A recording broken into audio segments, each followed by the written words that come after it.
Bom, então vamos para o quarto vídeo, né, da nossa série de MHS. E aqui a nossa preocupação, que eu acho que vocês devem estar se perguntando: ah, professor, legal, já defini tudo, defini o período, eu sei como o período chega na frequência, são relacionados, lembrem com isso, né?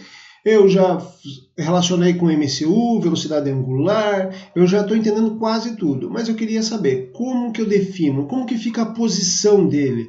Porque quando eu estava trabalhando lá na cinemática, eu trabalhava com posição, eu conseguia dizer qual era a posição de um objeto. No movimento circular uniforme eu também falava sobre posição dele, eu montava umas equaçõezinhas lá, umas funções da posição.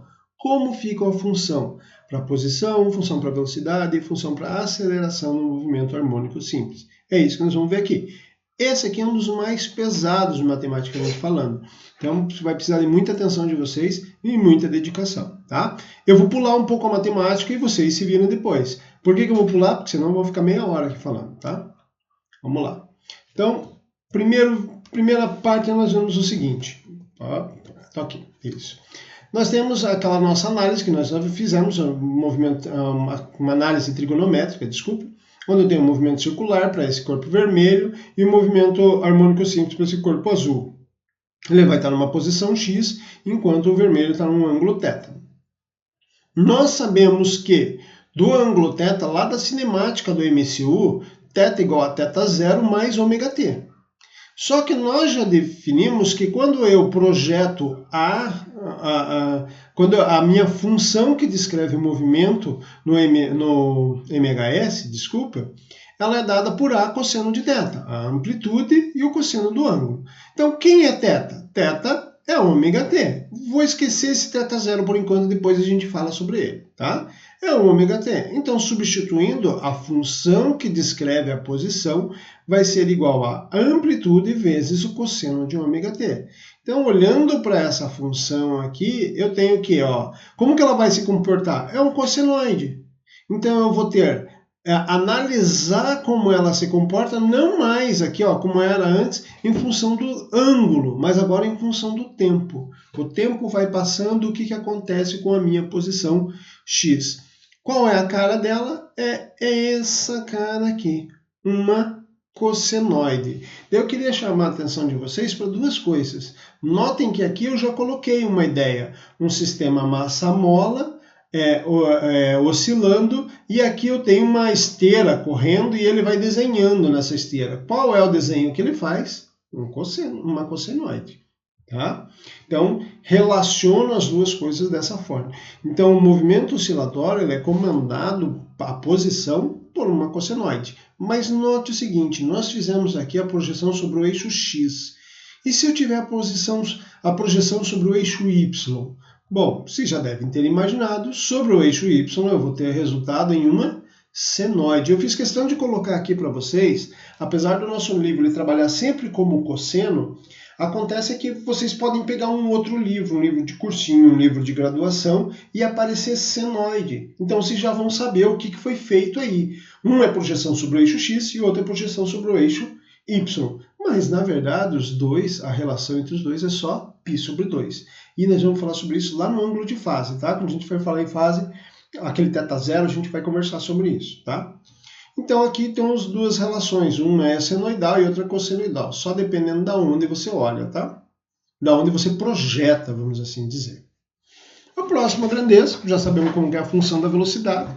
Né? Da posição, desculpe. Agora, a próxima grandeza é a velocidade. Mesma coisa que nós fizemos anteriormente, uma análise trigonométrica, velocidade ao longo do eixo X, velocidade da partícula em MCU. Eu noto que eu consigo projetar esse vetor Vx aqui sobre a partícula MCU, então eu consigo montar uma relação trigonométrica entre eles.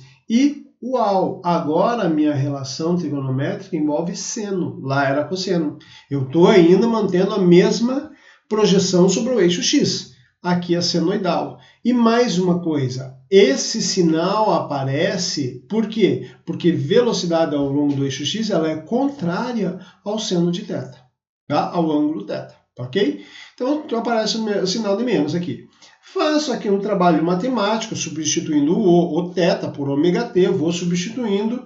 Lembro um pouco aqui do MCU, a relação entre velocidade e a a velocidade angular, e eu vou substituir, eu vou ter a velocidade ao longo do eixo x vai ser menos ômega A seno de ômega t. Então agora, lembra que nós vimos lá, a posição quando projetado sobre o eixo x, era um cossenoide. A velocidade aqui é uma senoide ao longo do tempo. Tá? E está aqui, ó, a minha grandeza, uma senoide. Depois eu vou comparar todos os três para a gente ver o que dá a diferença um do outro aí. Tá? Bom, próxima grandeza, aceleração. Mesma análise que nós já fizemos anteriormente, aceleração centrípeta, aceleração sobre o eixo x.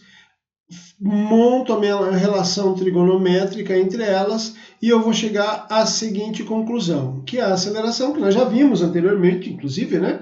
Que é menos ômega ao quadrado x, e aqui ó, nós temos que o x é a cosseno de ômega t, substituindo, unindo esses dois, nós vamos ter que ela vai ser menos ômega ao quadrado a cosseno de ômega t. Quem é esse cara aqui? A cosseno de ômega t é x, então é menos ômega ao quadrado x.